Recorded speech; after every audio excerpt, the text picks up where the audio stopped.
First step is a spray primer. I'm using Mechanicus Standard Gray from Games Workshop's Citadel line of paints, and of course I've got my custom 3D printed priming tool.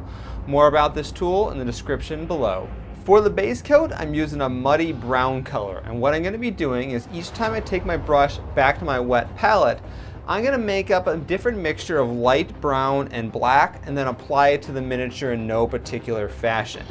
My light brown is Leather Brown from Army Painter's War Paint series, and for the black I have Unlight from CvltCraft's line of paints. And the other thing I'm doing here, other than just slapping on paint on the miniature, is allowing some of the gray primer to show through.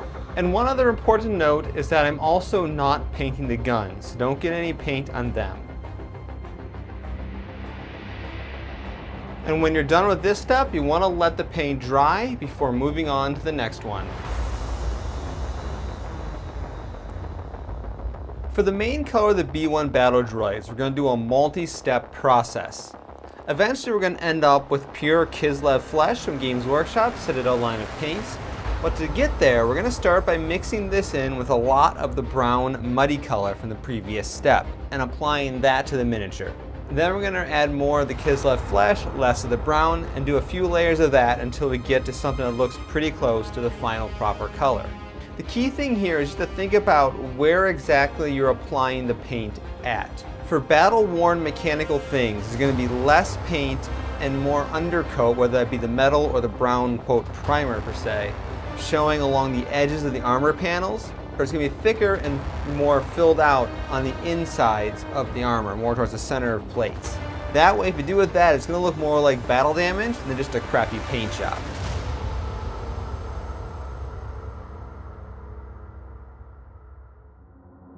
Also, as you move on to each additional layer, you want to apply a little bit less paint than the layer before, focusing more and more on the center of each panel, piece, whatever it may be.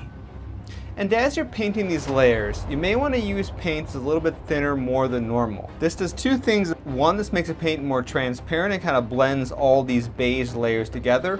And two, it helps to hide your brush strokes, which is one more thing you can do to make sure this paint looks more like battle-worn armor and not crappy paint jobs.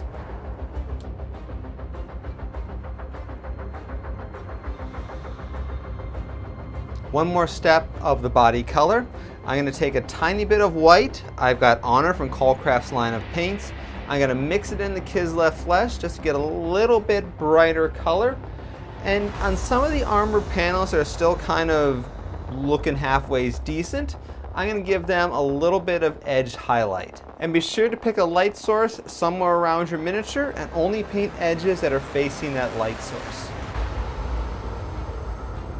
Now I want to give the guns their basic color, and for that I'm using Citadel's Contrast Black Legion paint. Just coat the guns in one layer of this color. B1 Battle Droids do have a little bit of accent color to them, and this is going to be a two-step process. First, I'm taking some Evil Sunz Scarlet from Games Workshop's Citadel line of paints, mixing that in with a little bit of the muddy brown from the very beginning of the process, and covering in the areas that I want to be red. This is going to be places like parts of the chest, I think his nose if you want to do that, and the little antennae things in the back of the head. Then I'm going to add just some Evil Sunz Scarlet, and just like with the previous layers, you kind of assume this is additional paint being added on to what was there before, and therefore to sell the battle-worn look, you can have some of the previous layer color show through. Now it's time to dirty up the guys a little bit. You could just apply a wash if you really wanted to, but that tends to change the entire color of the miniature. I'm really just looking to put dirt in specific areas. So I'm taking some more dark muddy color and very carefully applying it in things like recesses, maybe around raised armor panels, just little bits like that to bring out some contrast and make it look like the things are even more dirty. Also, the feet would be a good spot to put some dirt too, because they're obviously walking in a lot of dirt. One final step, which can be great to fix previous mistakes, is to make it look like there's a little bit of metal shining through the paint job. And for that, I've got some Shining Silver from Army Painter's War Paint series, and I'm going to apply just very, very small amounts of this to the edges of some parts of the miniature.